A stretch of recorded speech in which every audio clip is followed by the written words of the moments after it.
May good news po tayo. Finally, maipapagamot na po natin si Erica. Maraming salamat sa Panginoon dahil pinakinggan niya po yung dasal natin. At maraming salamat din po sa inyo. Sa inyong lahat na nag-share ng video na pinost kong ito, na nananawagan tayo at humihingi ng tulong para maipagamot po si Erica.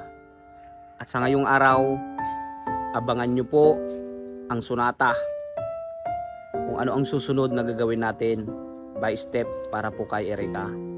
Meron na po tayong sponsor na contact. Actually, piniim ko po sila kasi alam ko po na sila ay may kayang imposibleng gawin para mabago ang lahat.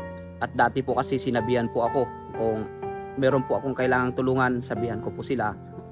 At yun nga, nalapitan natin sila. Here we go guys. Matutulungan na po natin si Erica. At gusto ko lang po din i-insert dito yung mga tumulong po. Nag-send po dito ng GCash. And kay Kagawad Ernesto Banjola Cruz, pumunta po dito, binisita po tayo dahil magtutulong din po siya para kay Erica. Sir, maraming salamat po.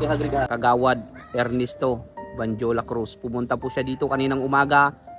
Nag-abot din po siya ng tulong para kay Erica. At ngayong araw, ipapaabot natin sa kanila ang tulong na nalikom natin. At abangan nyo din po ang video. Kasama ko po yung sponsor na magpapagamot kay Erica.